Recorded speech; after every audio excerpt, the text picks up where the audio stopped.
ماشاء اللہ، جزاک اللہ خیرا و احسن الجزاء۔ ابھی ہم شیخ محترم سے انتہائی قیمتی گفتگو سماعت کر رہے تھے۔ اللہ سے دعا ہے رب العزت ہمیں ان باتوں پہ عمل کی توفیق عطا فرمائے، آمین۔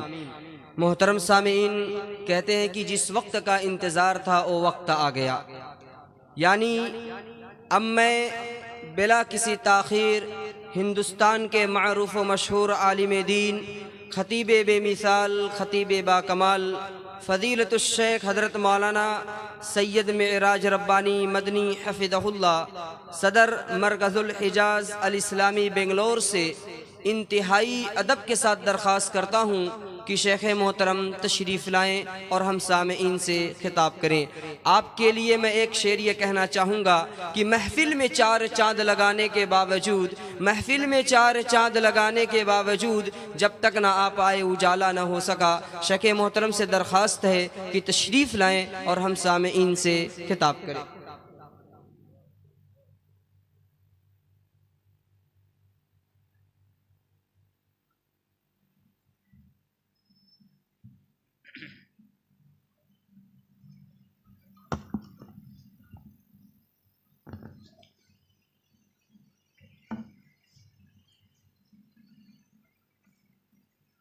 السلام علیکم ورحمۃ اللہ وبرکاتہ۔ ان الحمد للہ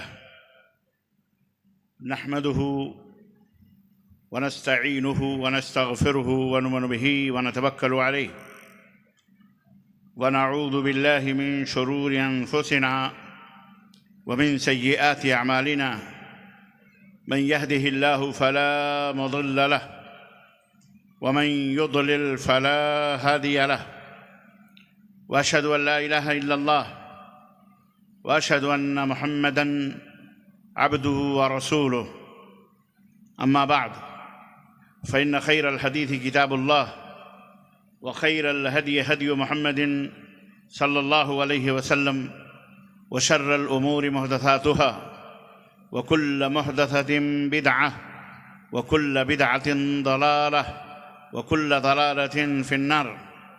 قال الله تبارك وتعالى: يا أيها الذين آمنوا اتقوا الله حق تقاته ولا تموتن إلا وأنتم مسلمون۔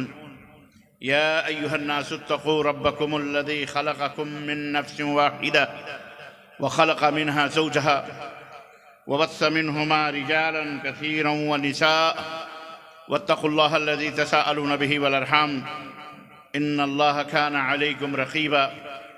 يا أيها الذين آمنوا اتقوا الله وقولوا قولا سديدا يصلح لكم أعمالكم ويغفر لكم ذنوبكم ومن يطع الله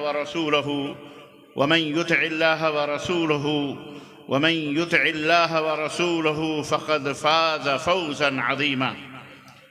اللهم صل على محمد وعلى آل محمد كما صليت على إبراهيم وعلى آل إبراهيم إنك حميد مجيد۔ اللهم بارك على محمد وعلى آل محمد كما باركت على إبراهيم وعلى آل إبراهيم إنك حميد مجيد۔ تمام قسم کی حمد و ثنا، کبریائی اور بڑائی اس اللہ عز و جل کے لیے لائق و زیبا ہے جس نے ہمیں اور آپ کو پیدا فرمایا، اور بیش بہا درود و سلام اس ذات مبارکہ مطہرہ پر جن کا نام نامی اسم گرامی احمد مجتبیٰ محمد مصطفیٰ صلی اللہ علیہ وسلم۔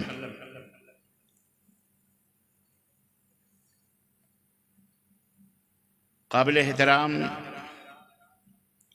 صدر عالی ذی وقار ڈاکٹر حضرت مولانا عبدالعزیز مبارک پوری حفظہ اللہ، اسٹیج پر ندامت کرتے ہوئے حضرت مولانا فاروق عبداللہ صاحب ناظم اعلیٰ ضلعی جمعیت اہل حدیث اعظم گڑھ،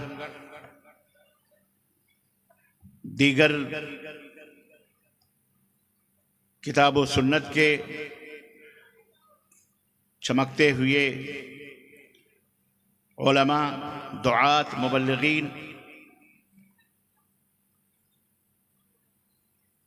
حاضرین کرام، سامعین اعظام، نوجوان دوستوں، بزرگوں اور بھائیوں اور قابل احترام اسلامی ماں اور بہنوں اور عزیز بچوں،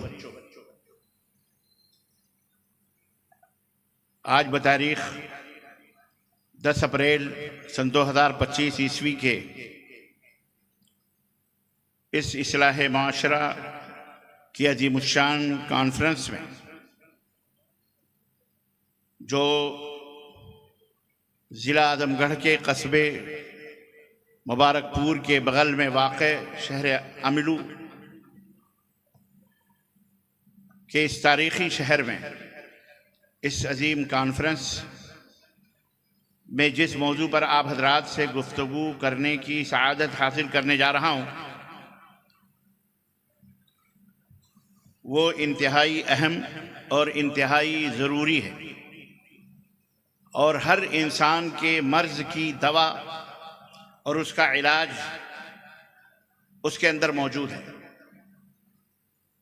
ترقی ہو، رفعت ہو، بلندی ہو، رب کائنات کا قرب ہو، جنت کی راہ ہو، دوزخ سے بچنا ہے، اللہ کے غضب سے دور رہنا ہے، خیر و برکت کی گھنی چھاؤں میں زندگی گزارنی ہے، آل و اولاد کی برکت ہو، مال و دولت کی کثرت ہو، زمین و جائیداد کی بہتات حاصل کرنا ہو، دنیا کے اندر فوز و فلاح اور کامیابی، عزت و مرتبت حاصل کرنا ہو، الغرض تمام قسم کی اللہ تبارک و تعالیٰ کی گرفت اور پکڑ اور اللہ عز و جل کی ناراضگی اور قہر اور عذاب اور آخرت میں اللہ تبارک و تعالیٰ کے بنائے ہوئے دوزخ اور جہنم سے بچنا ہو، اجر و ثواب زیادہ سے زیادہ حاصل کرنا ہو، یہ تمام باتیں جس کی آج ہم کو ضرورت ہے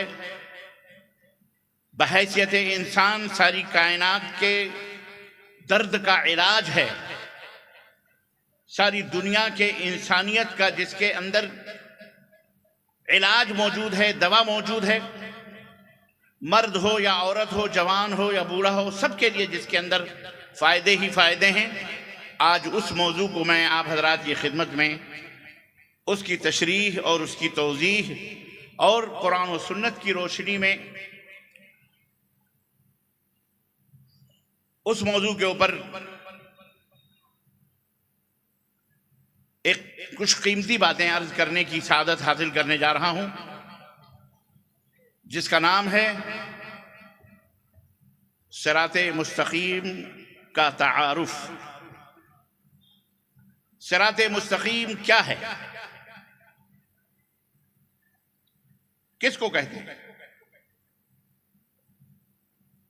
اور مزید باتیں اس تعلق سے کچھ آئیں گی، وہ میں آپ حضرات کی خدمت میں رکھوں گا۔ اس سے پہلے کہ میں اپنے موضوع میں داخل ہوں،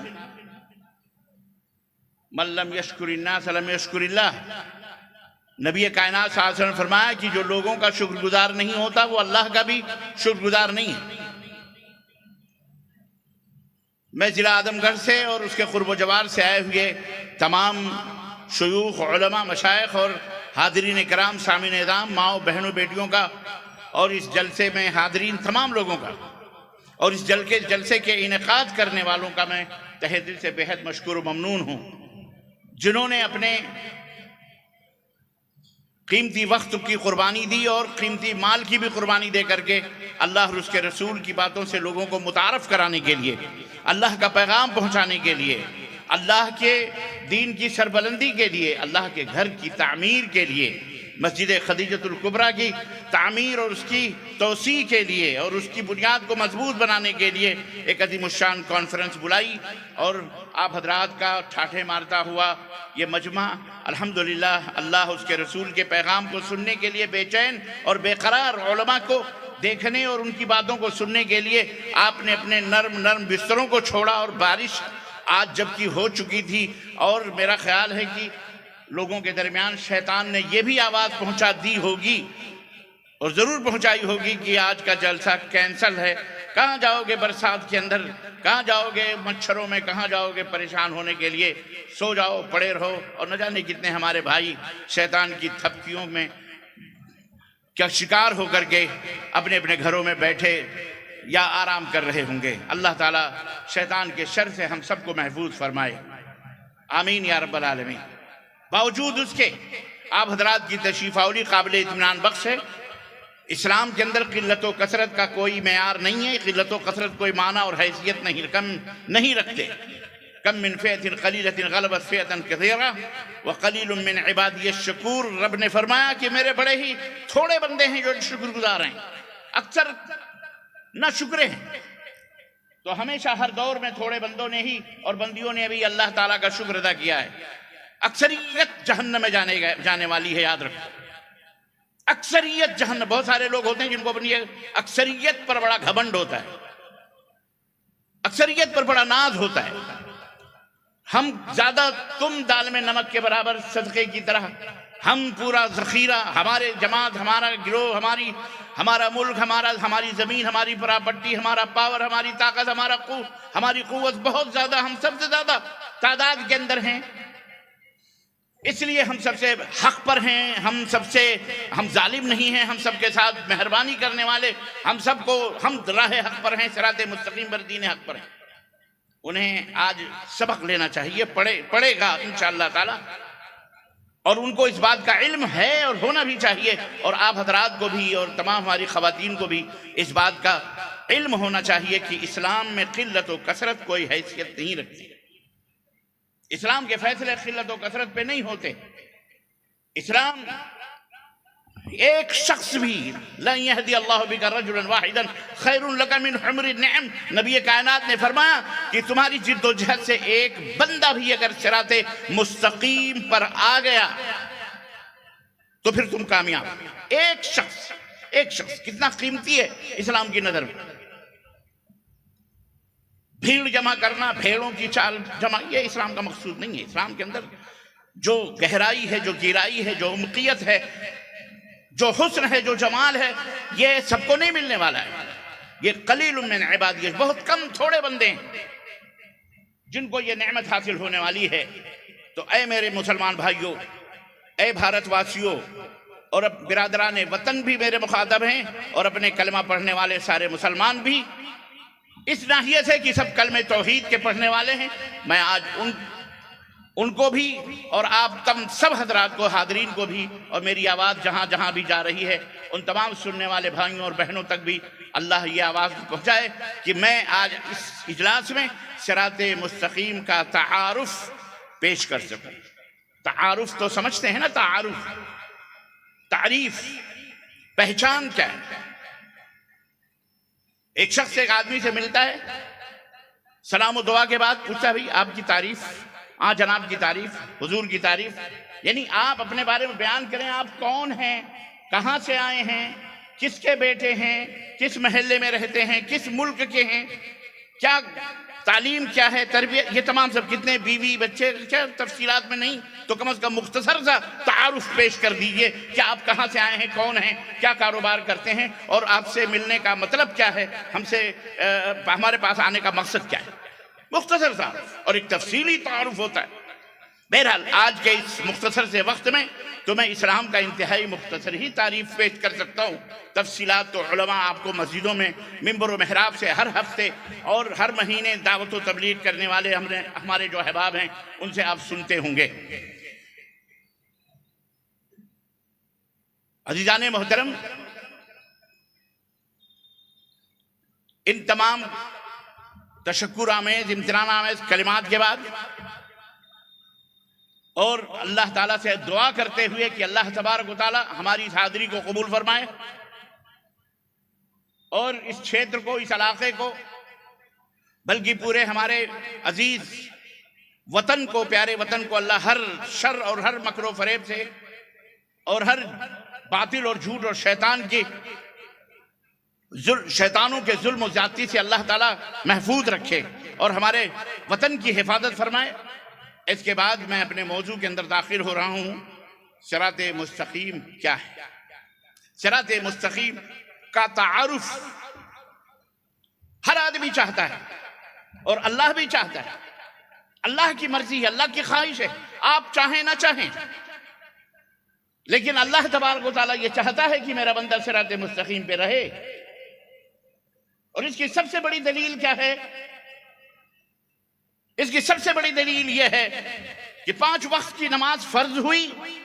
5 وقت کی نماز میں 5 وقت کی نماز میں وہ نماز فرض ہو کہ سنت ہو کہ تہجد ہو کہ قیام اللیل ہو کہ صلاۃ اللیل ہو وہ جنازہ ہو، نماز کا اطلاق جن جن چیزوں پر ہوتا ہے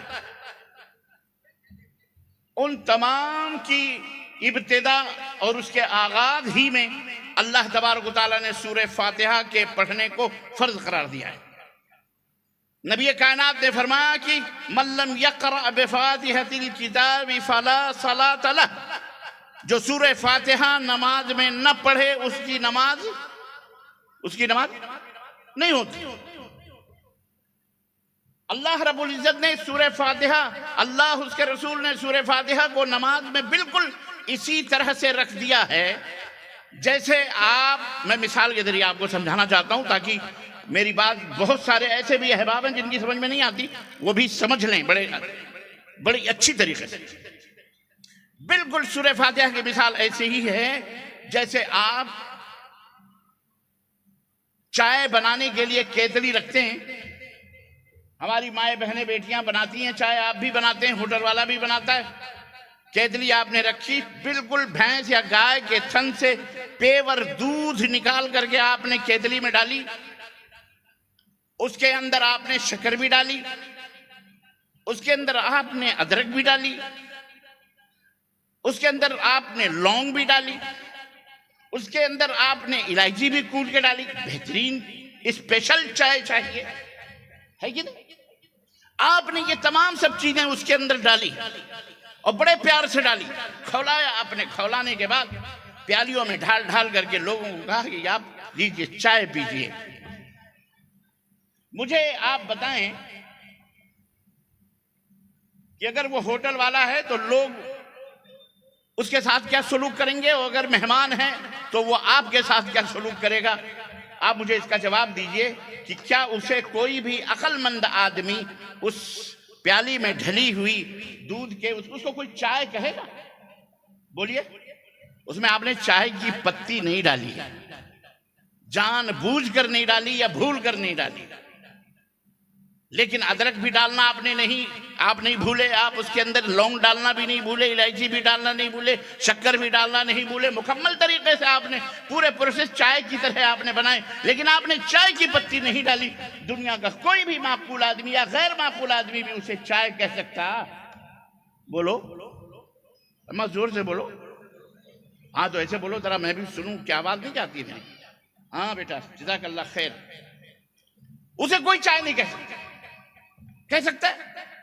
اب آپ اس کی تعریف کریں، پیور دودھ ہے، اصلی، بالکل کوئی بھی پانی کا ایک قطرہ بھی اس کے اندر ملاوٹ میں نہیں، بہترین ورجنل شکر ڈالی ہم نے، بالکل امریکن. اس کے اندر الائچی خرید کر، لونگ خرید کر کے ہم نے ڈالی، تازہ ادرک پودینے ہم نے ڈالے.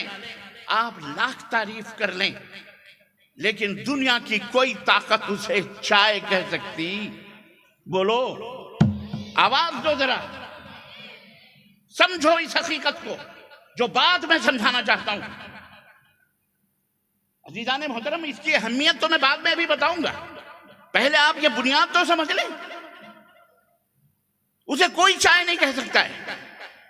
اب اس کے برعکس آپ نے چائے طلب کی، کسی نے 1 لوٹا پانی ڈالا اور چائے کی پتی ڈالی اور کچھ نہیں ڈالا، نہ ادرک ڈالا، نہ لونگ ڈالا، نہ الائچی ڈالی، نہ شکر بھی نہیں ڈالا. ہو سکتا ہے بہت سارے لوگ مشکور ہوں.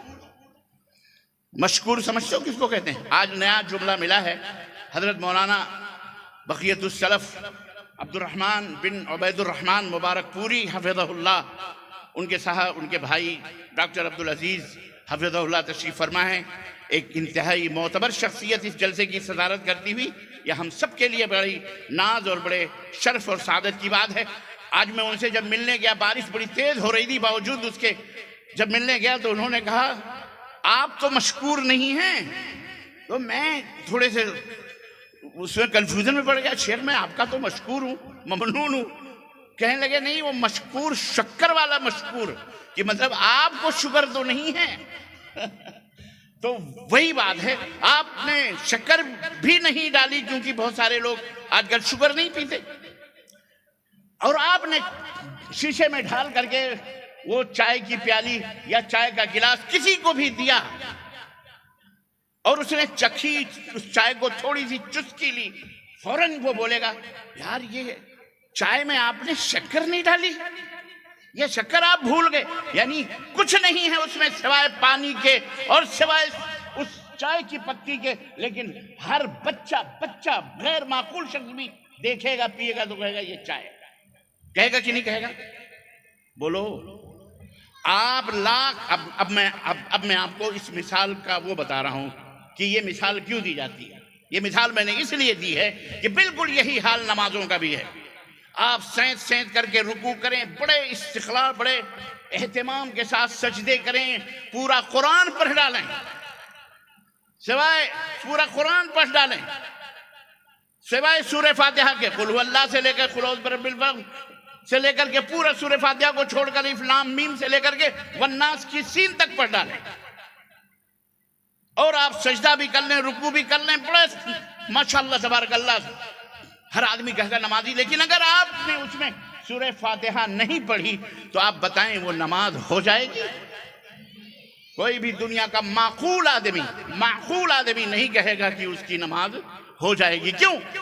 اس نے سورہ فاتحہ اس کے اندر نہیں پڑھی. بالکل یہی مثال ہے عزیزان محترم. چائے کی پتی نہیں ڈلی تو اس کو کوئی چائے نہیں کہے گا، چاہے وہ کتنی بھی الائچی لونگ سے بھری ہوئی ہو. لیکن اسی طرح سے سورہ فاتحہ اگر نہیں پڑھی آپ نے تو کوئی بھی نماز، اللہ کے نبی نے فرمایا کوئی بھی نماز من لم یقرأ بفاتحۃ الکتاب فلا صلاۃ لہ، اس کی نماز نہیں ہوتی، اس کی نماز نہیں ہوتی. وہ فرض ہو، نفل ہو، اکیلے ہو، منفرد ہو، خلف الامام ہو، یا اکیلے پڑھے، کچھ بھی اس کی نماز نہیں ہوتی. عزیزان گرامی، اب آئیے کیا بات ہے سورہ فاتحہ میں جس کی یہ عظمت اور جس کو سبع مثانی بھی کہا گیا، جس سورت کے بارے میں آتا ہے یہ 2 مرتبہ نازل ہوئی ہے، جبریل سے 2 مرتبہ لے کر کے آئے. اس کی تو بڑی خصوصیتیں ہیں، میں ان خصوصیتوں میں نئی تفصیلات میں جانا چاہتا. البتہ جو میرا موضوع ہے میں وہاں سے لوں گا، اس موضوع کو میں آپ کی خدمت میں رکھوں گا. اہدنا ایاک نعبد و ایاک نستعین کہتے ہیں نا آپ نماز میں. اس کے بعد کیا کہتے ہیں؟ اہدنا الصراط المستقیم، اے اللہ ہمیں صراط مستقیم پر چلا، صراط مستقیم پر چلا، اے اللہ ہمیں صراط مستقیم عطا فرما. کہتے ہیں کہ یہ ہے ترجمہ صراط مستقیم. اب صراط کیا ہے اور مستقیم کیا ہے؟ اللہ فرماتا صراط مستقیم، صراط تو کہتے ہیں راستے کو، راہ کو، روڈ کو یا شارع کو عربی میں بولتے صراط، اور مستقیم کہتے ہیں بالکل خط مستقیم، یعنی بالکل سیدھی لکیر جیسے کھینچی ہوئی ہو. اور اللہ کے رسول صلی اللہ علیہ وسلم نے بڑے پیارے انداز سے قرآن کریم کے حوالے سے صراط مستقیم کا تعارف کرایا ہے. اور قربان جائیں اپنے نبی حضرت محمد الرسول اللہ، زور سے کہو صلی اللہ. ہمیں یہ کہنے کی ضرورت نہ پڑے گی پڑھیے درود، جب بھول جائیں تو کہیں پڑھیے درود پاک اللہم صلی اللہ، اور پتہ لمبے پر پھر نہیں یاد آیا، پھر مولوی کہتا ایک دفعہ اور جھوم کے پڑھی، پھر نہیں یاد آیا پھر کہے گا رسول اور آل رسول پر ایک مرتبہ اور پڑھی. اتنے میں اس کا گٹکا اٹکا سب ختم ہو جاتا ہے. سب ہمیں نہ کہنا پڑے، کیونکہ ہم نبی کائنات حضرت محمد الرسول اللہ صلی اللہ علیہ وسلم کے اوپر آپ کا نام سن کر درود پڑھنے کو فرض سمجھتے ہیں. نہ کوئی پڑھے تو وہ اللہ کے نبی نے بد دعا فرمائی ہے کہ وہ ہلاک و برباد ہو جائے. یہ ہمارے نبی کا فتویٰ ہے، جبکہ بھارت کے نہیں بلکہ بر صغیر کے مفتیوں نے یہ فتویٰ دیا ہے کہ ایک دفعہ پڑھ لیا فرض ادا ہو گیا، اس کے بعد پڑھے نہ پڑھے کوئی حرج نہیں ہے. تب کیا کرے؟ انگوٹھے چوبنے پہ لگا دیا ہے. نہ پڑھو، چلو چومو، چپ چپ چپ چپ چپ انگوٹھے چوم. یہ ہے صراط مستقیم سے انحراف. میں بتاؤں گا بھی، جلد بازی نہ کرو. آج میں انشاءاللہ صراط مستقیم کی وہ تشریح اور وہ وضاحت کر کے جاؤں گا انشاءاللہ تبارک و تعالی. جو رب کا قرآن بولے گا یا محمد الرسول اللہ صلی اللہ علیہ وسلم کا فرمان بولے گا. بہت دھینگا مشتیاں ہو گئیں. میں درخواست کروں گا تمام بر صغیر جو جہاں جہاں بھی دنیا میں اردو بولی جاتی ہے اور ہماری زبان سمجھنے والے موجود ہیں، علماء ہوں، عوام ہوں، کہ یارو صراط مستقیم کو اپناؤ. آؤ، صراط مستقیم کیا ہے جسے نبی نے بیان کیا ہے، رسول نے بیان کیا، اللہ نے بیان کیا، اس کو سمجھو. اللہ کے حبیب صلی اللہ علیہ وسلم فرماتے ہیں، حضرت جابر رضی اللہ تعالیٰ عنہ کی روایت ہے، فرماتے ہیں کہ خط لنا رسول اللہ صلی اللہ علیہ وسلم خطاً. اللہ کے نبی صلی اللہ علیہ وسلم نے زمین کے اوپر اپنی انگلی مبارک سے، شہادت کی اس انگلی سے ایک لکیر کھینچی، لمبی سی لکیر کھینچی، لمبی سی. اور وہ نہ بھی مثال دے کر کے سمجھائیں، پھر بھی اللہ اکبر، اللہ کے اس پیغام کو انہوں نے اپنی امت تک پہنچایا ہے. بولو پہنچایا کہ نہیں پہنچایا؟ اللہ اکبر. لیکن کیا بات ہے، بڑے سے بڑے خیر و برکات کے حاصل کرنے کے طریقوں کو اللہ کے نبی نے بہت کم مثالوں سے سمجھایا ہے. لیکن صراط مستقیم کی ڈیفینیشن کیا ہے، تعریف کیا ہے؟ نبی کائنات نے اپنی امت کو، مردوں کو، عورتوں کو کتنی گہرائی اور کتنی حکمت سے سمجھا دیا کہ جاہل سے جاہل ان پڑھ آدمی کے بھی سمجھ میں وہ آ جائے کہ صراط مستقیم کیا ہے. آپ صلی اللہ علیہ وسلم نے ایک لکیر کھینچی، حضرت جابر کہتے ہیں، بیچ میں. وَخَطَّ خَطَّيْنِ عَنْ يَمِينِهِ، اور دو لکیریں اس بیچ کے لائن، اس جو لکیر تھی بیچ کی، اس بیچ کے دائیں طرف دو لکیریں کھینچی، اور اس لکیر کے بائیں طرف آپ نے دو لکیریں کھینچی. یعنی دو ادھر اور دو دائیں اور دو، بولو، بائیں. اب میں اس بحث میں نہیں جاؤں گا کہ نبی رحمت نے چار ہی لکیریں کیوں کھینچی، یہ بحث میں نہیں جاؤں گا. البتہ یہ ضرور میری سمجھ میں آتی ہے باتیں، چار چوپٹا ناک ہوتی ہیں، لیکن بعض لوگ کہتے ہیں بھی چار یار بھی ہیں. بہرحال خیر، یہ سب زبانی بحث اور زبانی اس میں نہیں جانا چاہ رہا. میں اتنا جانتا ہوں کہ حضرت جابر نے فرمایا دو لکیریں دائیں، دو لکیریں بائیں، اور پہلے سے ایک لکیر بیچ میں، اور پھر آپ نے اس بیچ والی لکیر پر اپنے اس شہادت کی انگلی کو رکھتے ہوئے فرمایا، اور قرآن کی آیت تلاوت فرمائی اور فرمایا وَأَنَّ هَذَا صِرَاطِي مُسْتَقِيمًا فَاتَّبِعُوهُ.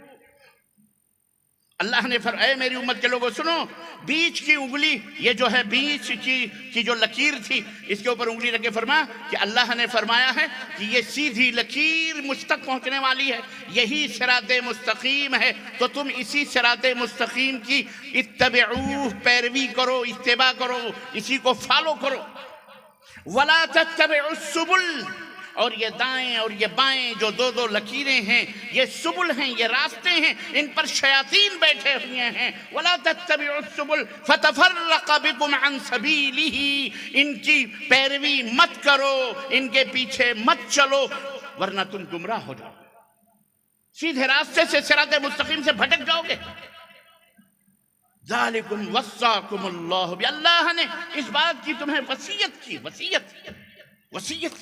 وصیت نامہ ہمیشہ نہیں لکھا پڑھا جاتا ہے.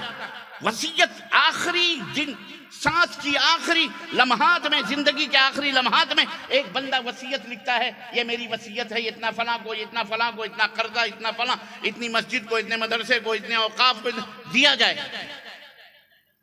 وصیت بہت اہم ہوتی. تو یہ اللہ کی وصیت ہے کہ اے میرے بندو، اس صراط مستقیم پر جو لمبی سی لکیر ہے اس کی پیروی کرو. دائیں بائیں جو اس کے چاروں لکیریں ہیں، یہ گمراہیت اور شیطان اس کے اوپر بیٹھا ہوا. اس کی پیروی نہ کرو۔ تو یہ اللہ تبارک تعالیٰ نے تعارف کروایا صراط مستقیم۔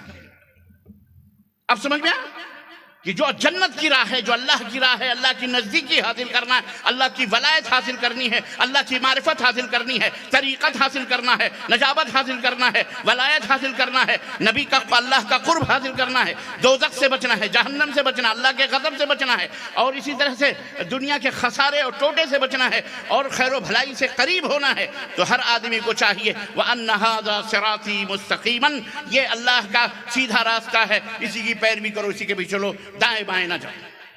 اللہ تبارک تعالیٰ نے صرف یہی اللہ کو کہہ دینا تھا کہ اے لوگو وَأَنَّ هَذَا صِرَاطِي مُسْتَقِيمًا فَاتَّبِعُوهُ، اسی کی پیروی کرو، بس آگے وَلَا تَتَّبِعُوا کہنے کی کیا ضرورت ہے؟ بعض لوگ کہتے ہیں آپ پوزیٹیو بات کریں، کیا کریں؟ مثبت بات کریں، بس آپ اپنی بات کر دیں، لوگوں کو منع کرنے کی کیا ضرورت ہے؟ اس سے اختلاف پیدا ہوگا، پیشانیوں پہ سلوٹیں آئیں گی، حالات بڑے نازک ہیں، خراب ہیں، اوقاف نے دم توڑا ہوا، کمر سیدھی کھڑی ہوئی ہے، اور مسجدوں کو توڑا جا رہا ہے، بلڈوزر چلایا جا رہا ہے، ملک کا یہ حال ہے، اسرائیل ادھر دھکیل رہا ہے، غزہ ادھر چل رہا ہے، ادھر بھارتی مسلمان پریشان، وہ پریشان، پتہ نہیں کیسے۔ اللہ کے بندو مجھے ایک بات بتاؤ، کینسر کے مریض کو اگر آپ خمیرہ گاؤ زبان کھلائیں، پستہ بادام ہماری مائیں بہنیں پیس کے، اللہ نہ کرے ان کا کوئی بھائی، ان کا شوہر یا ان کے رشتے، ان کا کوئی اللہ نہ کرے ہزار بار کوئی اگر اس مرض کا دشمن بھی نہ اس میں مبتلا ہو، بہرحال اگر کوئی مبتلا ہو جائے اور حکیم صاحب اسے بڑی بڑی دوائیں، بڑے بڑے خمیرہ گاؤں زبان اور دودھ اور دہی اور جناب بادام اور پستے بولیں کہ اس کو کوٹ کر کے کھلاؤ پلاؤ، اور اس کو کوٹ کے کھلایا جائے پلایا جائے، مجھے ایک بات بتاؤ، یہ تمام سب چیزوں کے کھانے سے اس کا کینسر دور ہو جائے گا؟ وہ صحیح ہو جائے گا؟ وہ تندرست ہو سکتا ہے؟ بولو ہمیں، اس کو تو کینسر کی بیماری ہے، جب تک وہ کینسر کی بیماری دور نہیں ہوگی، یہ پورا بادام، یہ پستہ، یہ میوے، یہ پھل، یہ فروٹ، یہ دودھ، یہ سارے پوائزن ہو جائیں گے، زہر ہو جائیں گے، وہ کبھی صحت نہیں پا سکتا۔ اسے درست کرنا ہے تو سب سے پہلے اس بیچارے کا کینسر دور کیا جائے۔ آج اس امت کے اندر مختلف قسم کے کینسر لگے ہوئے ہیں، کینسر کا مرض پھیلا ہوا ہے، بظاہر لگ رہا ہے کہ ٹوپی لگایا ہوا ہے، داڑھی رکھا ہوا ہے، نماز کے گھٹے بھی پڑے ہوئے ہیں، قرآن بھی پڑھ رہا ہے، لیکن دل جہنم ہے۔ جسے اقبال نے کہا تھا جو سر بس سجدہ کبھی ہوا تو زمین سے آنے لگی صدا، تیرا دل تو ہے صنما شنا، تجھے کیا ملے گا نماز میں؟ زباں پہ امن کے نغمے ہیں، دل جہنم۔ آج امت کے اکثریت کا یہ حال ہے میرے مسلمان بھائیوں، اس کو سمجھنا پڑے گا۔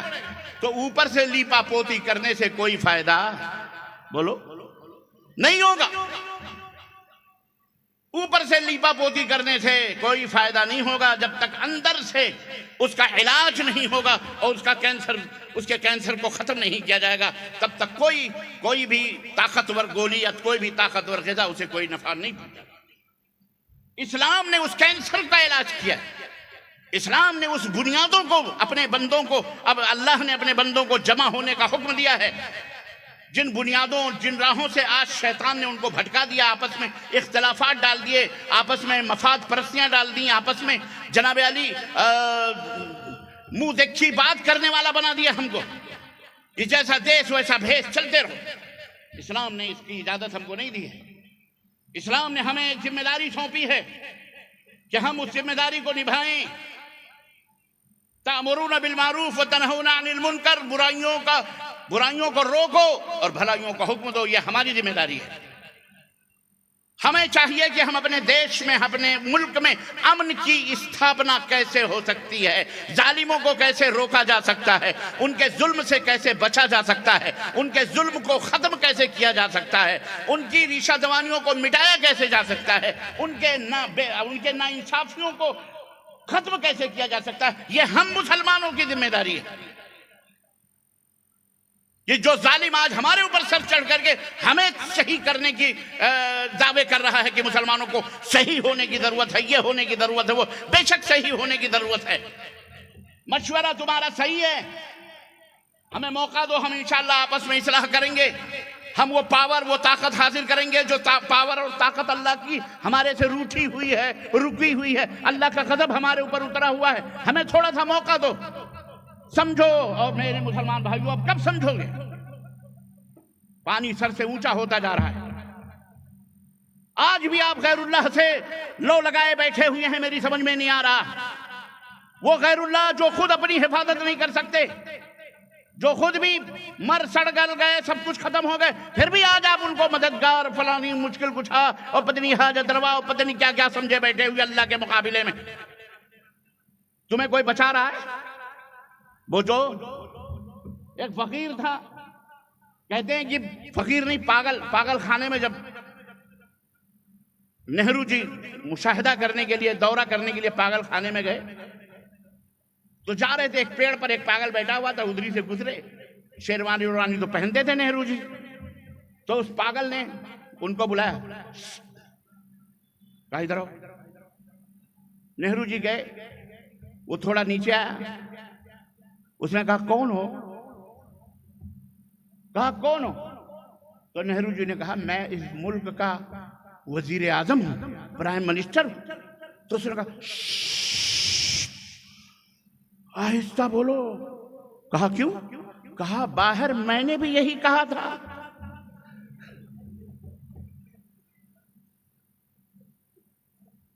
باہر میں نے بھی یہی کہا تھا. سمجھ میں بات آئی کہ نہیں آئی؟ تو عزیزان محترم، کب سدھرو گے؟ کب صحیح ہوں گے؟ صراط مستقیم، اے اللہ ہم کو صراط مستقیم پر چلا، اے اللہ ہم کو صراط مستقیم پر چلا، اے اللہ ہم کو صراط مستقیم پر چلا. اللہ نے صراط مستقیم دیا ہے، آپ کو بتایا بھی ہے، اس کا تعارف بھی قرآن کے اندر موجود ہے. نبی نے عملی طور پر، صحابہ نے عملی طور پر پیش کیا. سمجھ میں نقطۂ توحید آ تو سکتا ہے. اپنے آپ کو سلطان الہند بن رہے ہیں، سلطان الملک بن رہے ہیں، فقیر الملک بن رہے ہیں. کسی کو کسی کے دعویٰ کرنے سے کوئی آدمی وہ ہو جاتا ہے؟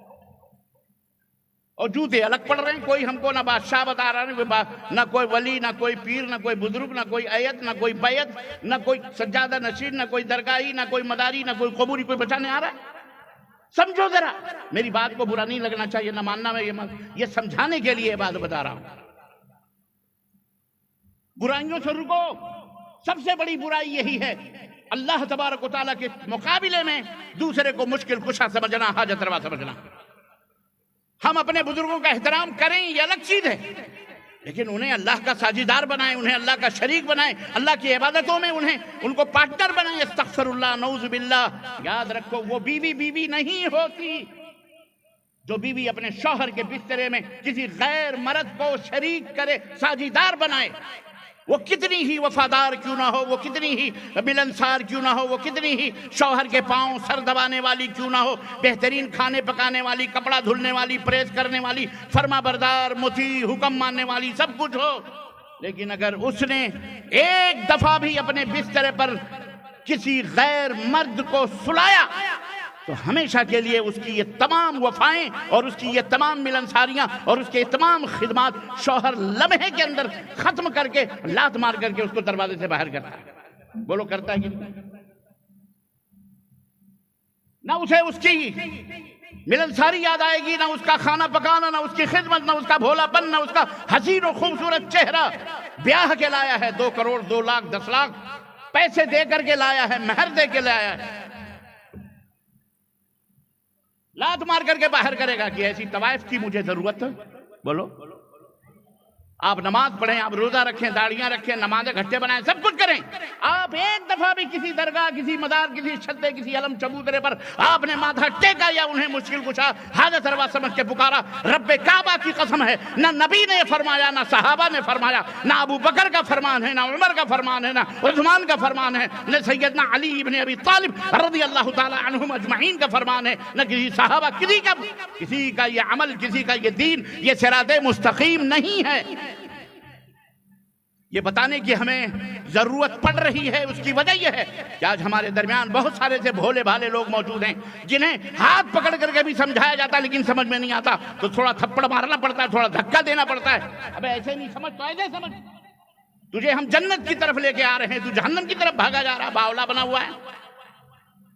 عزیزان گرامی، بڑی دل تڑپتا ہے، اللہ کی قسم میرے مسلمان بھائیوں اور اے میرے مولوی حضرات، مدارس کے اندر قرآن و سنت کی تعلیم دینے والوں، اللہ کے لیے سدھر جاؤ۔ آپ سدھرو، آپ کا سدھرنا امت کا سدھرنا انشاءاللہ تبارک و تعالی۔ قرآن و سنت کو لائحہ عمل بناؤ، صراط مستقیم کا تعارف کرواؤ، صراط مستقیم کیا ہے۔ ایسے ایسے ضمیر فروش، دین فروش مولوی موجود ہیں کہ کہاں کی اینٹ کہاں کا توڑا، بھانمتی سے رشتہ جوڑا، نہ قرآن نہ حدیث، اپنے بنائے ہوئے للو پنجو جمن سبراتی کو صراط مستقیم بتاتے ہیں۔ صراط مستقیم یہ ہے، صراط مستقیم وہ ہے، صراط۔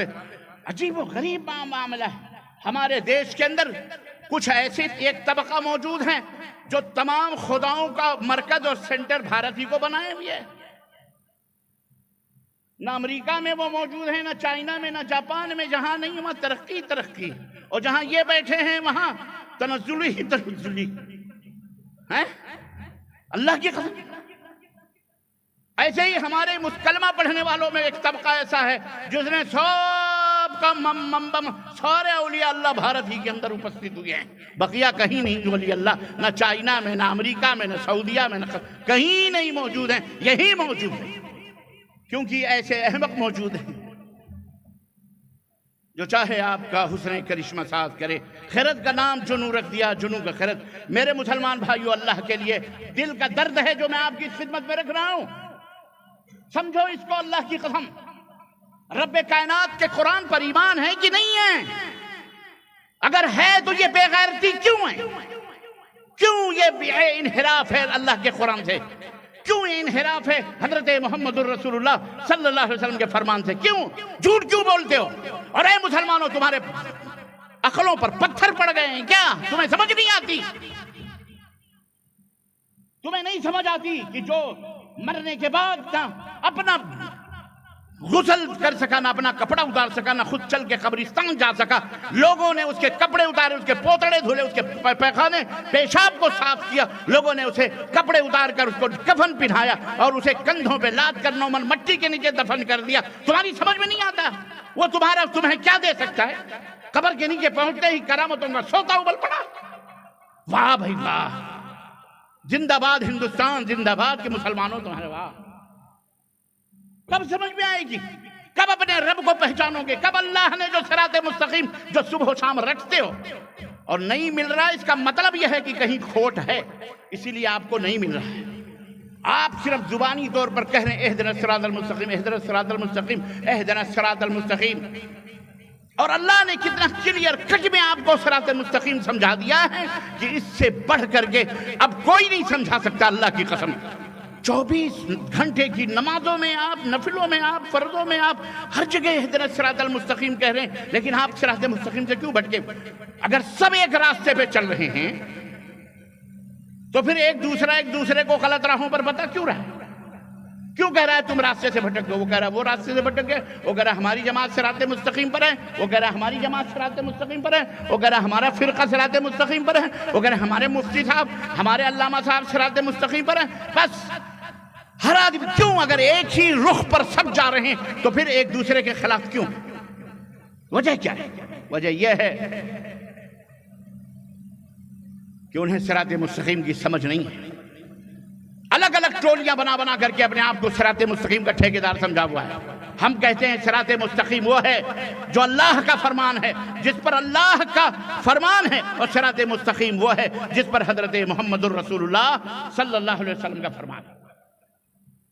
یہ ہے صراط مستقیم۔ اللہ تعالیٰ نے وضاحت کری، آپ کہتے ہو اہدنا الصراط المستقیم، کلمات دعا سکھائی، صراط مستقیم پر چلنے کی دعا مانگی، اللہ دعا کے کلمات رب نے سکھائے، آپ نے، نبی نے نہیں کہے، رب نے اپنے نبی کے زبان پر امت کو، اپنے بندوں کو بتلایا ہے، نبی نے اپنی امت کو سمجھایا ہے۔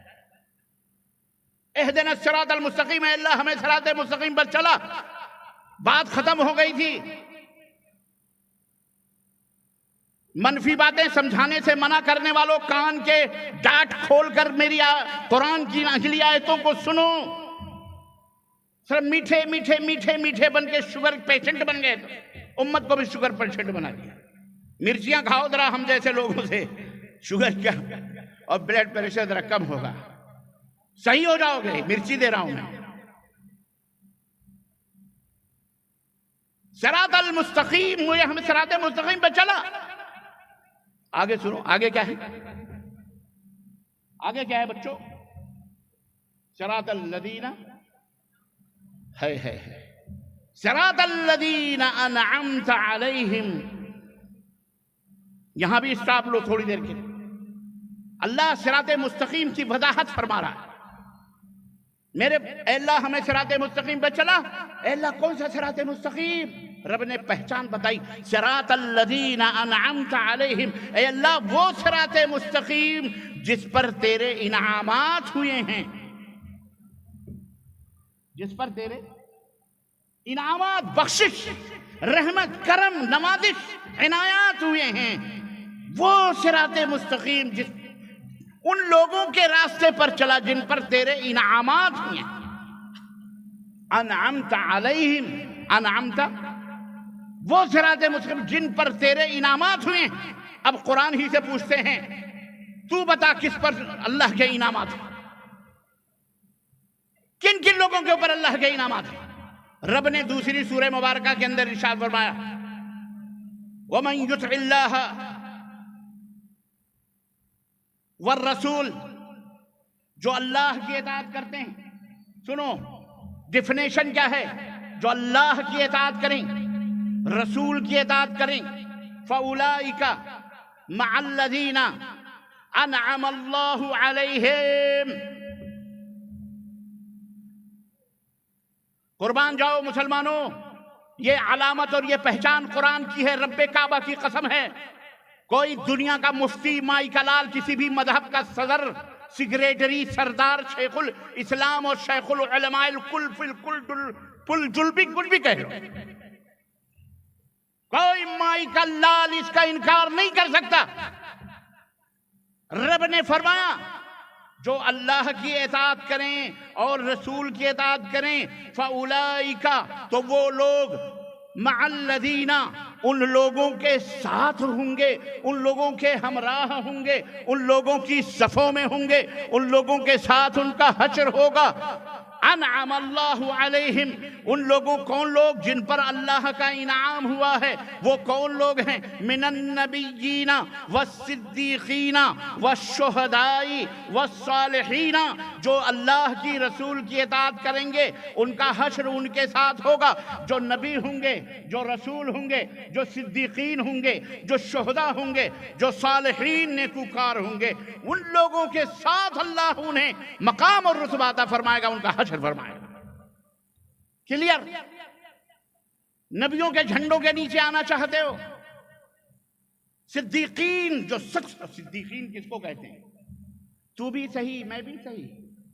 صدیقین ان کو کہتے ہیں اللہ ہم تیری بھی عبادت کرتے ہیں۔ صدیقین ان کو کہیں گے، بیوی اس کو کہیں گے کہ آپ بھی میرے شوہر ہیں، آپ بھی بولو میرے شوہر ہیں۔ اگر بیوی یہ لفظ بھی ہی میں بے بڑھا دے، ایک لفظ بڑھا دے، ایک حرف، لفظ ہی کو بھی بنا دے، آپ کا پارا تو ایسا گرم ہوگا جیسے آپ کو کسی چولہے پہ بٹھا دیے گئے، توے پہ گرم گرم، اچھل جائیں گے۔ ہیں بیگم کیا کہہ رہی ہو تو؟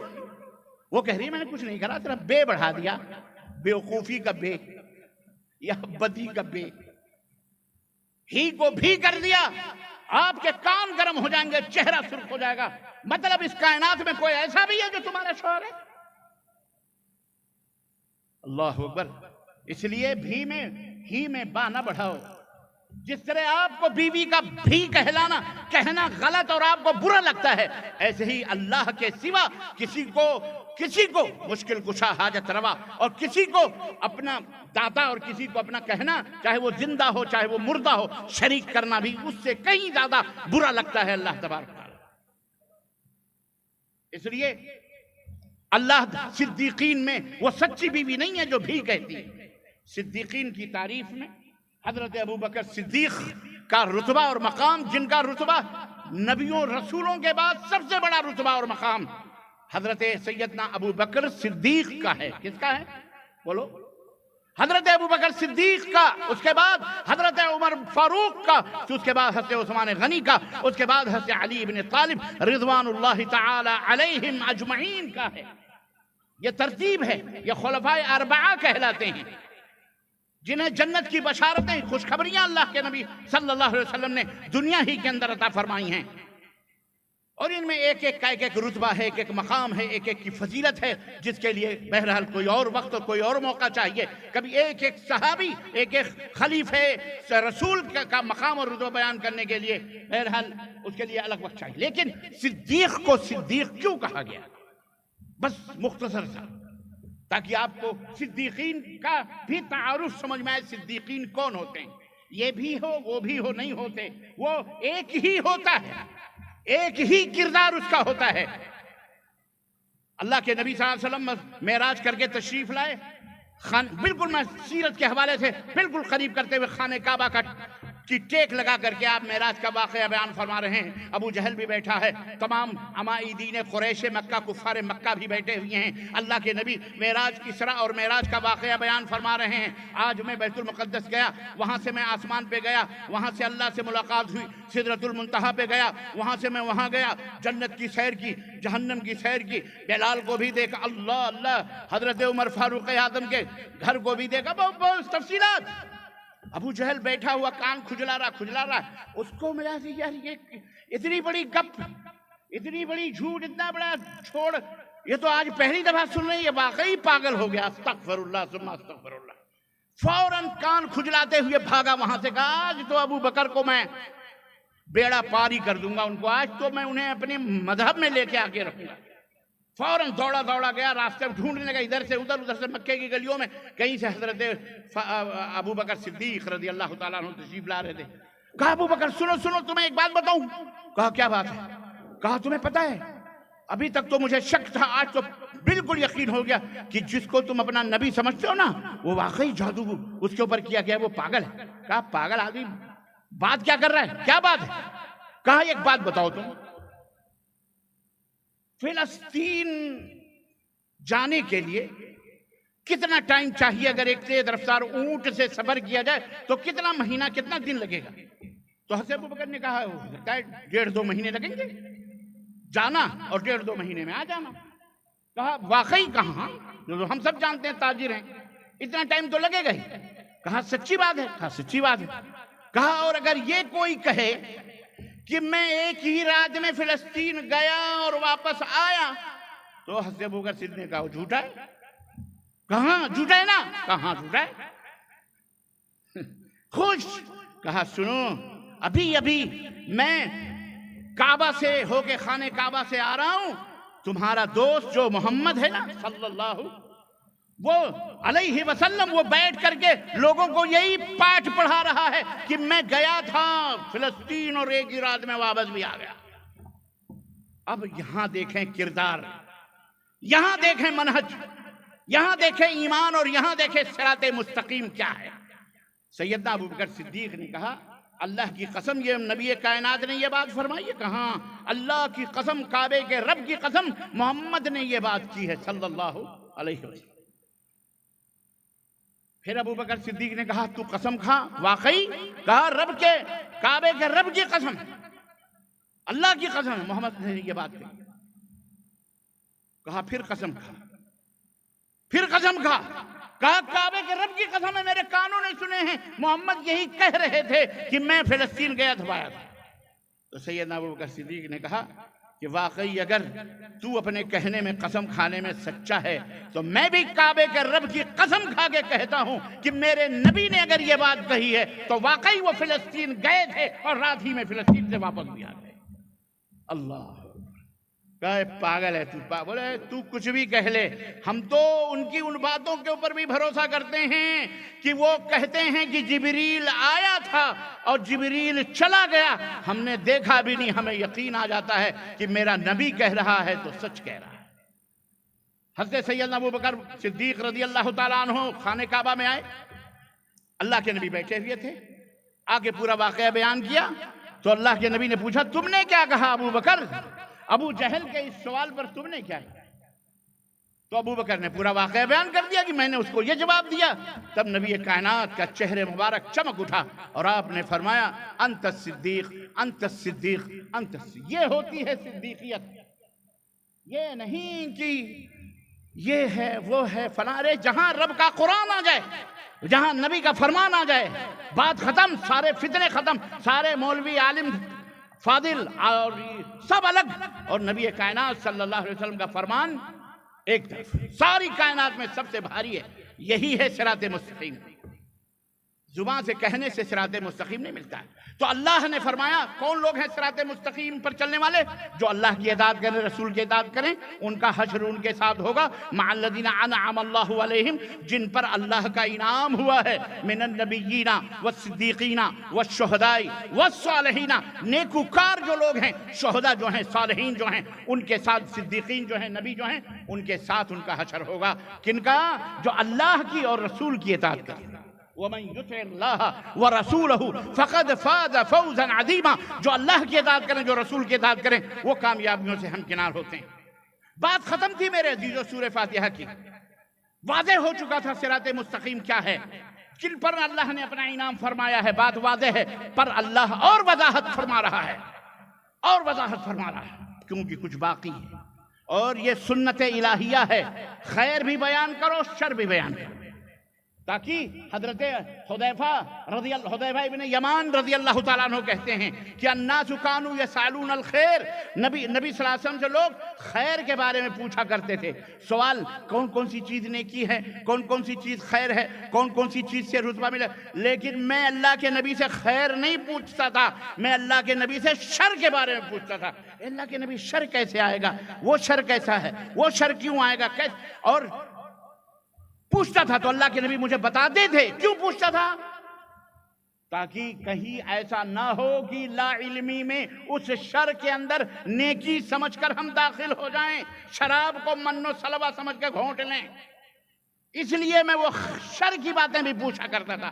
اس لیے یہ سنت الہیہ ہے کہ جب کلمہ اللہ نے پڑھایا بھی تو سب سے پہلے شر بتایا ہے، پھر خیر کی تعلیم دی ہے۔ مسلمانوں نقطے کے اوپر غور کرو، مولوی حضرات، علماء حضرات جو لوگوں کو گمراہیت کے اور ضلالت کے دلدلوں میں لے جا کے گھسیڑتے ہو، اللہ نے پہلے کہا لا الہ، لا کی جو تلوار ہے غیر اللہ کی تمام گردنوں پہ چل رہی ہے، لا الہ، کوئی بھی پج کے لائق نہیں ہے، زمین ہو، سورج ہو، آسمان ہو، دیو ہو، دیوتا ہو، آدمی ہو، انسان ہو، پیر ہو، نبی ہو، شہید ہو، ولی ہو، انسان ہو، جانور ہو، حیوان ہو، مٹی ہو، پہاڑ ہو، جنگل ہو، دریا ہو، ناگ ہو، سانپ ہو، بچھو ہو، لا الہ، کسی کی بھی پوجا نہیں ہے، کوئی معبود برحق نہیں ہے، کوئی سچا معبود نہیں ہے۔ یہ جتنے بھی پوجے جا رہے ہیں یہ سارے کے ساری عبادتیں جھوٹی، اور تمام پج جھوٹے اور پوجنے والے بھی جھوٹے۔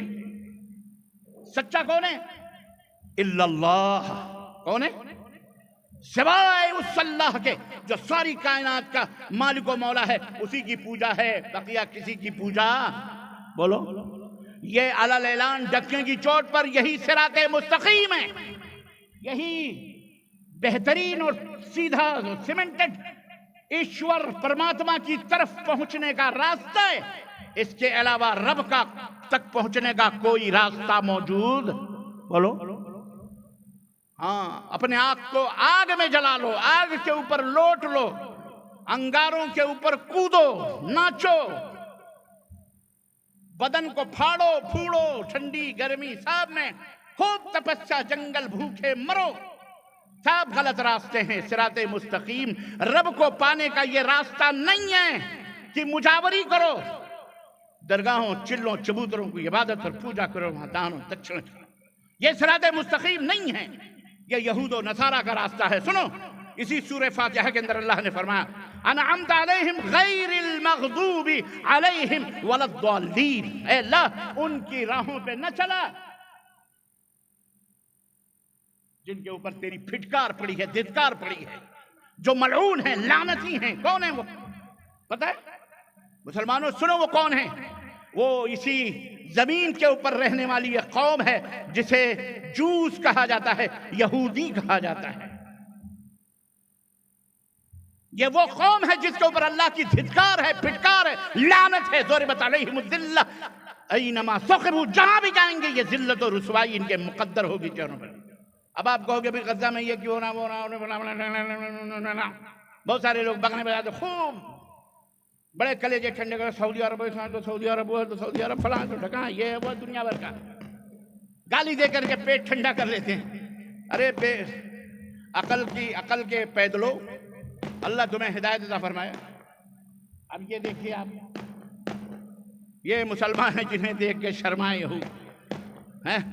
اب پتہ نہیں، پھر ہم نہیں کہہ سکتے پتہ نہیں کیا ہو رہا ہے، شادی ہو رہی ہے، بیاہ ہو رہا ہے یا پوجا ہو رہا ہے، پتہ نہیں کیا ہو رہا ہے، لیکن کسی بھی چیز میں مال کو صرف کرنا، خرچ کرنا بیجا طور پر، یہ بھی صراط مستقیم سے بھٹکا ہوا معاملہ ہے۔ اس کے اوپر نہ کسی نبی کا، اگر مسلمان ہیں اور یہ پٹاخے پھوڑ رہے ہیں تو ان کو چاہیے کہ ہوش کے ناخن لیں کہ اللہ اور اس کے رسول اگر ایمان لاتے ہو تو اس کا حکم نہیں دیا ہے انہوں نے شادی اور بیاہ میں۔ خیر وہ موضوع کہیں چینج نہ ہو جائے، میں دوسری طرف نہ چلا جاؤں، میں اپنی بات ختم کرنا چاہتا ہوں۔ لیکن کیا کریں، آپ غزہ کے اوپر رو رہے ہیں، ہم ان کے اوپر رو رہے ہیں۔ اسی وجہ سے یہودی پیٹ رہا ہے، ٹھونک رہا ہے، مار رہا ہے، ڈھکیل رہا ہے، یہی وجہ ہے۔ اب تم کہو گے کہ وہ بیچارے تو فلانے ہیں، ڈھکانے، ارے وہ فلانے ڈھکانے جب کسی کی ہاں میں ہاں ملاؤ گے تو تمہارا حشر بھی وہی ہونے والا ہے۔ میں ایک واقعہ اکثر و بیشتر بیان کرتا رہتا ہوں کہ کسی میڈک کی کسی چوہے کے ساتھ دوستی ہو گئی، تو میڈک نے کہا بڑا پیار ہے، بڑی محبت ہے، اور کبھی کبھی تمہاری یاد آتی ہے تو میں بڑا پریشان ہوتا ہوں، تم پانی میں ہوتے ہو، میں پانی میں ہوتا ہوں، تم خشکی میں ہوتے ہو، تو ملنے کا کوئی سبیل، کوئی راستہ بناؤ۔ تو میڈک رام نے کہا ایسا ہے کہ ایک دھاگا ڈھونڈتے ہیں، دھاگے کا ایک سرا میں اپنے پیر میں باندھ لیتا ہوں، دوسرا سرا تم اپنے دم میں باندھ لو، جب محبت شباب پہ آئے، چرائے، تو تم دم ہلانا، میں پیر ہلاؤں گا، سمجھ جائیں گے ملنا چاہتے ہیں، میں پانی سے باہر آ جاؤں گا، تم بل سے باہر آ جانا، اس طرح دوستی گانٹھ لیں گے، سیر و تفریح کریں گے، پکنک منائیں گے، گھومیں گے، ٹہلیں گے، سب کچھ کریں گے، انجوائے کریں گے۔ دوستی کر لی، دھاگا باندھ لیا، اس نے دم میں، اس نے باندھ لیا میڈک نے پیر میں، دونوں اپنے اپنے رستے۔ ایک دفعہ موقع ملا، دم ہلنا شروع ہوئے اس کے، اور پیر میں اس کی رسی ہلی، سمجھ گیا کہ دوست نے یاد کیا، وہ پانی سے نکلا، ادھر چوہے رام نکلے پانی سے، بل سے باہر، اور دونوں جا ہی رہے تھے۔ اتنے میں ایک شکاری پرندہ جو ہے وہ جو اڑتا رہتا ہے اس کو کیا کہتے ہیں؟ چیل، کیا کہتے ہیں؟ باز، ہاں جی، اسی کو چیل بھی کہتے ہیں۔ باز ہو یا چیل ہو، وہ اپنے شکار کی تلاش میں وہ الگ بیٹھا ہوا اڑ رہا تھا، دیکھا ایک طرف سے چوہا، ایک طرف سے میڈک، اس کو لالچ لگی، وہیں سے اس نے نیچے سے پرندہ اوپر سے آیا، ٹپ سے پکڑا چوہے کو بھی، چوہا اس کی مرغوب غذا ہے، چوہے کو پکڑا، لے کے اڑا۔ اب جب چوہے کو لے کے اوپر اڑا تو اس کے ساتھ ساتھ میڈک بھی لٹکا ہوا ہے، تو لوگوں نے کہا یار چوہا تو چیل کا مرغوب کھانا ہے، وہ تو اڑا چوہے کو لے کے جا رہا ہے، چیل جا رہی ہے، یہ میڈک کہاں جا رہا ہے؟ کہا اس نے بیعت کی دی ہے، اسی کی دوستی میں جا رہا ہے۔ تو پیار کرو تو ایسے لوگوں سے جو جنت میں لے جانے والے، ہم فقیروں سے کرو جن کے جہنم کا، جن کی جنت کا کچھ پتہ ہی نہیں، ان سے آپ لب لگائے ہیں بیعت کرنے، جن کا اپنا ہی پتہ نہیں جنت میں جائے گا کہ جہنم میں جائے گا، حرام خور ہیں۔ تو ایسے نہ رشتے جوڑو کہ کہیں وہی میڈک والا حشر ہو کہ حضرت میڈک بھی اڑے جا رہے ہیں، لوگ دوستی میں، محبت میں، چل بیٹا، گل میں، گلشن میں، نسیم سحری میں، بلبلو دیکھ لو کہ گھات میں صیاد نہ ہو۔ جنت صراط مستقیم، جنت کا راستہ ہے، رب نے بتایا ہے، اگر تم بھٹکو گے تو جہنم، اس کے علاوہ کچھ بھی نہیں۔ اور میں اللہ کے سامنے کہوں گا کہ اللہ، میں نے بتایا تھا عملوں میں، پوری قوم کو بتایا گا، پورے بھارت کو بتایا تھا، ویڈیو چل رہے تھے، سب کچھ ہو رہا تھا، میں نے سمجھایا تھا صراط مستقیم کیا ہے، کھول کھول کے بتایا تھا۔ اللہ نے منع فرمایا صراط مستقیم کیا ہے، تعریف کی، کن لوگوں کی اتباع پیروی کرنی ہے اس کی بھی تعریف کی، پھر کن لوگوں سے بچنا ہے رب نے وہ بھی بتایا ہے۔ کیا؟ یہود۔ کیا؟ تو جب یہودیوں سے گلے میں گلے ملا کے چلو گے تو بیٹا جہاں یہودی حشر ہوگا وہی تمہارا بھی بولو حشر ہوگا۔ اللہ کے نبی صلی اللہ علیہ وسلم کی آخری سانسیں ہیں حضرت عائشہ صدیقہ رضی اللہ تعالیٰ عنہ فرماتی ہیں کہ آپ کا چہرے مبارک سرخ، چادر مبارک کبھی چہرے پہ ڈالتے، کبھی باہر کرتے، کبھی اٹھاتے، کبھی باہر کرتے، اور کہتے لعن اللہ الیہود والنصارى اتخذوا قبور انبیائہم وفی روایت اتخذوا قبور صالحیہم مساجد، اللہ کی لعنت ہو، پھٹکار ہو، دھتکار ہو یہود و نصارہ پر، جنہوں نے اپنے نبیوں کی یا اور ایک روایت میں اپنے بزرگوں کی قبروں کو سجدہ گاہ بنا دیا، عبادت گاہ بنا دیا، لعنت ہوتی ہے ان لوگوں۔ تو ملعون شخص کے اوپر کبھی اللہ کی رحمت نازل، اللہ اسے مٹاتا ہے، اسے اس کے سزا دیتا ہے۔ اور گیہوں کے ساتھ دنیا میں مشہور ہے، گیہوں کے ساتھ گھن بھی پیسا جاتا ہے۔ گیہوں کے ساتھ اگر ہمیں بھی 2-4 تھپڑ مل رہے ہیں تو اس لیے مل رہے ہیں کہ ہم مصلحتوں کے غلام بنے، منہ میں چیگم ڈالے بیٹھے ہوئے ہیں، یا گٹکا اور پان ڈالے ہوئے منہ پھلائے ہوئے بیٹھے ہوئے ہیں۔ بات کرو تو بات نہیں نکلتی ان گٹکا خوروں سے، اللہ انہیں ہدایت عطا فرمائے۔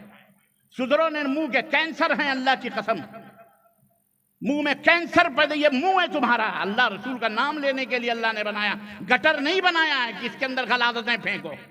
یہ غلاظت ہے، یہ بیڑی، یہ سگریٹ، یہ گٹکے، یہ تمباکو، نوجوان منشیات آج ہندوستان کے کونے کونے، گلی گلی جناب علی ٹرکوں کے بھاؤ سے کالج یونیورسٹی کے گیٹوں پر بکتے ہیں، فری میں بچوں کو، قابل بچوں کو برباد کرنے کے لیے۔ یہ بھی صراط مستقیم سے بھٹکے ہوئے لوگ ہیں۔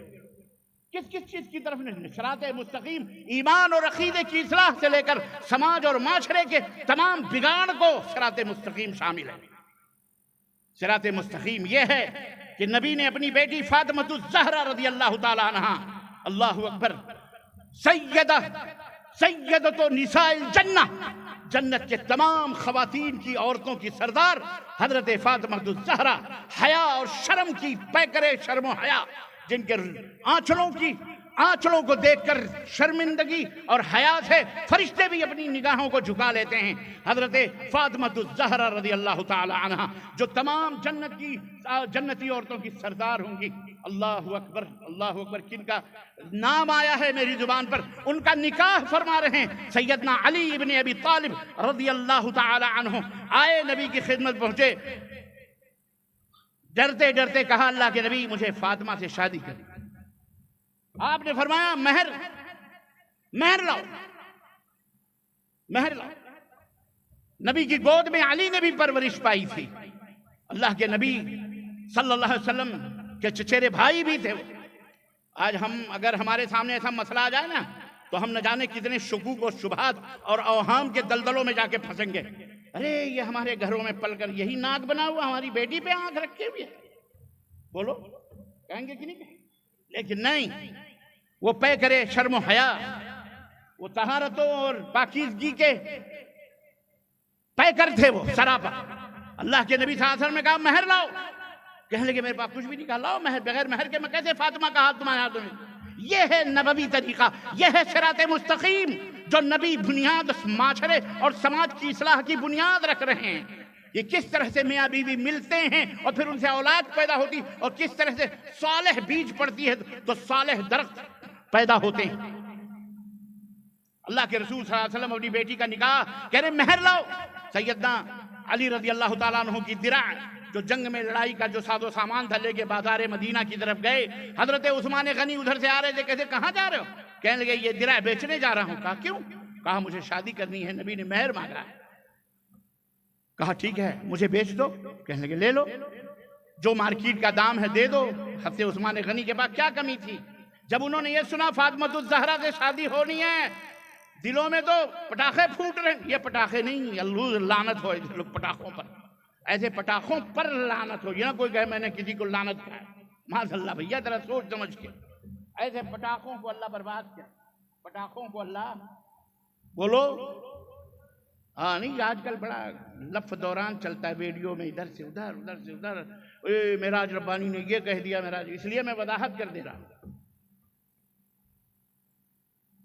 دلوں میں یوں سمجھیں خوشیوں کے غبارے پھوٹ رہے، ایک تعبیر یہ بھی کہہ لیں آپ، خوشیوں مسرت کے گل کھل اٹھے۔ حضرت عثمان غنی نے سوچا تم میرے ساڑو بننے والے بھائی، تو ساڑو کی یوں بھی مدد کرنی۔ چنانچہ جناب علی لیا اور وہ پیسے لے کر کے دینار اور درہم لے کے نبی صلی اللہ علیہ وسلم کے پاس آئے آپ نے دیکھو یہ جنت کے سردار کی شادی ہو رہی، جنت کے سردار عورت، جنتی عورتوں کی سردار فاطمہ الزہرا اور سیدہ شباب اہل الجنہ اور جنت کے سرداروں کی ماں کی شادی ہو رہی، حضرت سیدہ شباب اہل الجنہ حضرت حسین رضی اللہ تعالیٰ عنہ، حضرت حسن رضی اللہ تعالیٰ عنہ، ان کے اماں کی شادی دیکھو، اور آج ہم منحوسوں کی بھی شادی دیکھو، ہماری بھی شادی دیکھو، چنسبت خاک رابع عالم پاک، کہاں ہمارا، کہاں راجہ بھوج، کہاں گنگما تیلی، ہماری بھی شادیاں ہوتی ہیں۔ کیسی لڑکی والا بیچارہ ڈھونڈ ڈانٹ کے کہیں اچھا پڑھا لکھا لڑکا پاتا ہے؟ بھیا ہم ایسا کرنے آئے ہیں، حالانکہ لڑکے والے کو چاہیے کہ وہ لڑکی ڈھونڈے، کنواں پیاسے کے پاس نہیں آتا بلکہ پیاسا کنویں کے پاس جاتا، لیکن بہرحال یہ ہمارے بھارت کی بدقسمتی ہے اور ظالموں کی صحبتوں کا یہ اثر ہے کہ ہم نے الٹا، ہم ہر کام الٹا ہی کرتے ہیں، اللہ کو پکارنے کے بجائے غیر اللہ کو پکارتے ہیں، اور پتہ نہیں اور بہت ساری مثالیں۔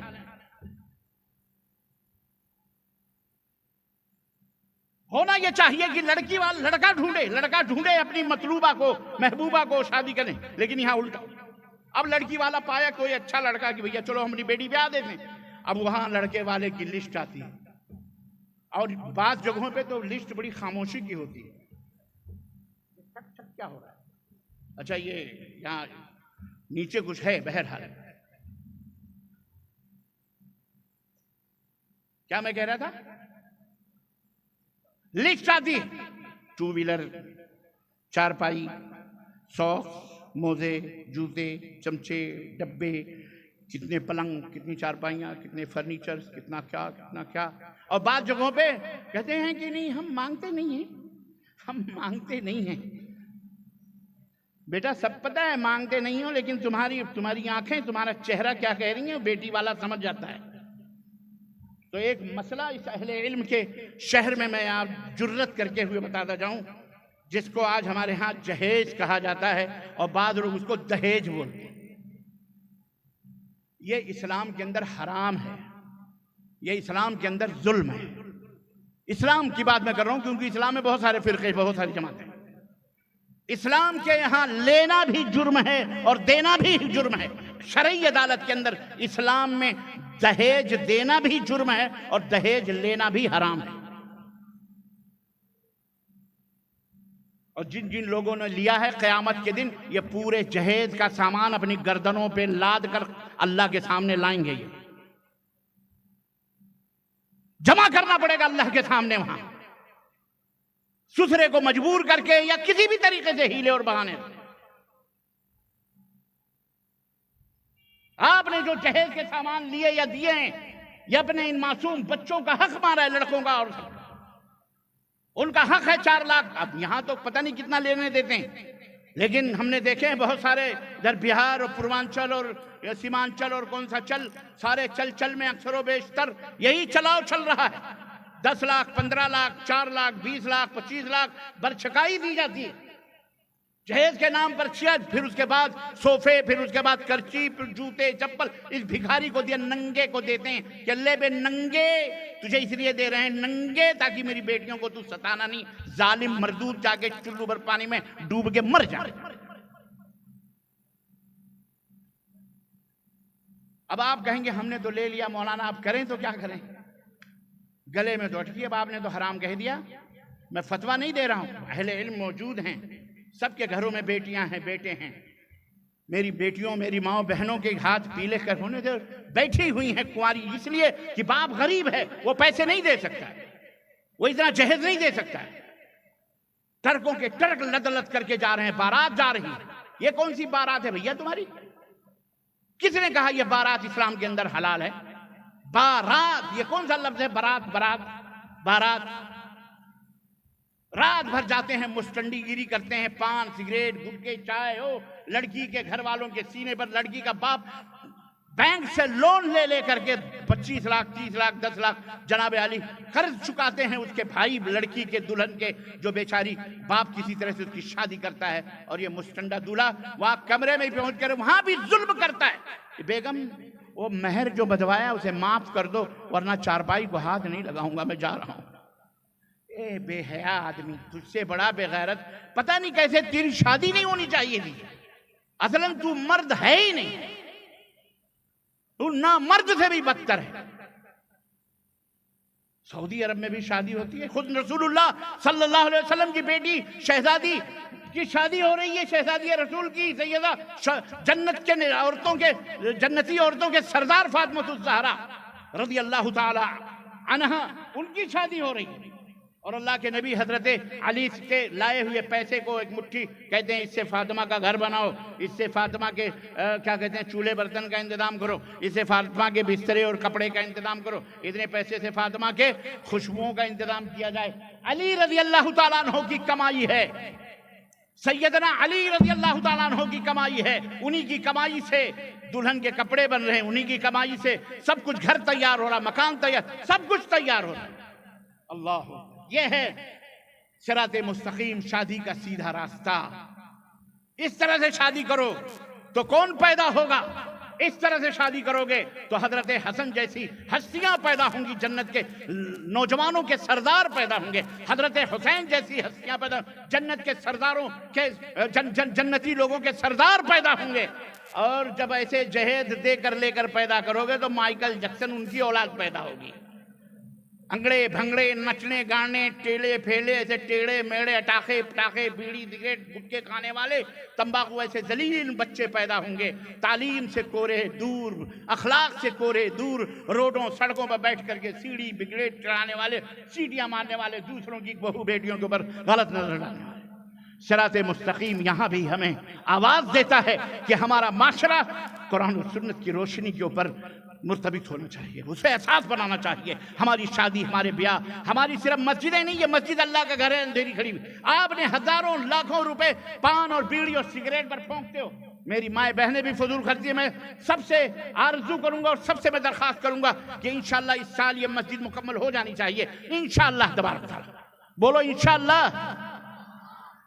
یہاں سے نکلنا چاہے تمہاری جیب میں چمنی ہوگی وہ ڈال کے جانا، یہ اس کا مطلب یہ بھی نہیں کہ چمنی دینا، اللہ کے بندے بعض لوگ زبان بھی پکڑ لیتے ہیں، یہ مولوی نے کہا چمنی دو۔